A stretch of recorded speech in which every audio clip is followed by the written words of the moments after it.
Praise the lord. ఉత్తముడును యథార్థవంతుడని యేసుక్రీస్తు ప్రభుల వారికి మహిమ ఘనత ప్రభావములు కలుగునుగాక. మీ అందరికీ నా ప్రేమ వందనములు. ఈ దినపు యేసయ్య జీవపు మాట నహూము గ్రంథము 1వ అధ్యాయము 7వ వాక్యము. యెహోవా ఉత్తముడు, శ్రమదినమందు ఆయన ఆశ్రయ దుర్గము. యేసయ్యను వెంబడించుచు ఆయన ఆజ్ఞలను హృదయపూర్వకముగా గైకొనుచు ఉన్న ఆత్మీయులారా, ఆత్మ సంబంధులారా, మన యేసయ్య ఉత్తముడు, యథార్థవంతుడై ఉన్నాడు. మన ఆశ్రయమును దుర్గమునై ఉన్నాడు. మన దేవుని వంటి ఆశ్రయ దుర్గము ఏదియూ లేదు. మన దేవుడు తప్ప వేరొక ఆశ్రయ దుర్గం ఏది? ఆయనే మన ఆశ్రయము, మన రక్షణకర్త. యథార్థవంతునికి యెహోవా ఏర్పాటు ఆశ్రయ దుర్గము. మన ఆశ్రయముగా ఉన్న ఆయన నామము బలమైన దుర్గం. అందులో సురక్షితముగా, నెమ్మదిగా, ఏ భయము లేకుండా, బెదురు లేకుండా, కలవరము లేనివారై నిర్భయులై నివసించెదరు. అన్ని వేళల, అన్ని పరిస్థితులలో మన యేసయ్య తన ప్రజలకి ఆయన ఆశ్రయ దుర్గమై ఉన్నాడు. మన శ్రమలలో నిజమైన ఆశ్రయ దుర్గము ఆయనే.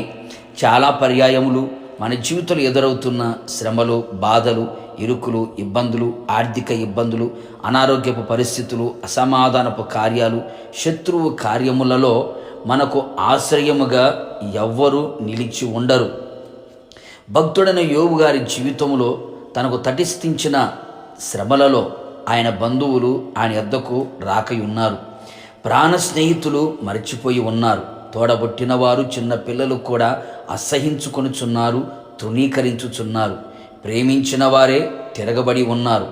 అందరూ అతనిని అన్యునిగాను, పరదేశిగాను చూచుచున్నారు. కట్టుకున్న భార్య అతని మీద అసహ్యమాయెను.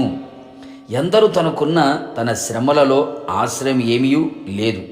దేవుడే తనకు ఆశ్రయముగాను దుర్గముగాను ఉన్నాడు. నా ప్రియ పరిశుద్ధ దైవ జనాంగమ, నీ జీవిత పరిస్థితులలో ఇలాంటి అనుభవాలు ఎదుర్కొంటున్నవా?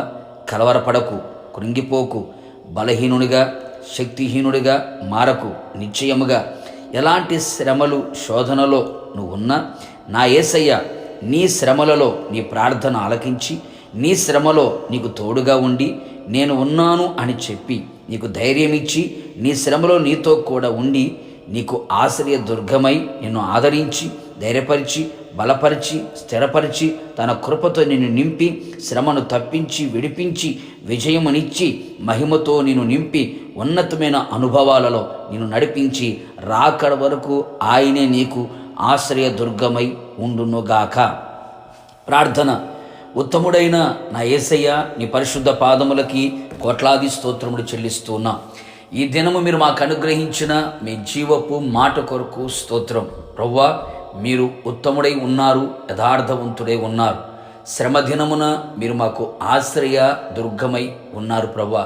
మీలాంటి ఆశ్రయ దుర్గము ఈ లోకములో మాకెక్కడా లేదు ప్రవ్వా. మా శ్రమలలో, బాధలలో, ఇరుకు ఇబ్బందులలో, కష్టాలలో, కన్నీళ్లలో మిమ్మను ఆశ్రయించిన ప్రజలని మీరు విడిచిపెట్టే దేవుడు కాదు. దుర్గముగా ఉండి సురక్షితాన్ని, క్షేమాన్ని, నెమ్మదిని కలుగు చేయగలిగిన దేవుడు.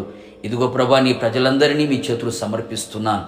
మీ ప్రజలందరూ ప్రభా మిమ్మల్ని ఆశ్రయిస్తూ ఉన్నారు. వారి శ్రమలలో నిశ్చయముగా వారికి మీరే దుర్గముగా ఉండి అన్ని విధాలుగా వారిని ఆదరించి, ధైర్యపరిచి, బలపరిచి, నూతనపరిచి, సురక్షితాన్ని, క్షేమాన్ని, నెమ్మదిని, ఆరోగ్యాన్ని, ఆశీర్వాదాన్ని మీరు కలుగు చేసి, మీ రాకడ పర్యంతము మీరే ఆశ్రయముగా, దుర్గముగా ఉండి నడిపించి మహిమ పొందమని యేసు నామములో అడుగుచు ఉన్నాను తండ్రి, ఆమెన్. నిశ్చయముగా నా యేసయ్య మీకును మీ కుటుంబ సభ్యులందరికీ మీ శ్రమదినమందు ఆయన ఆశ్రయ దుర్గముగా ఉండునుగాక. God bless you.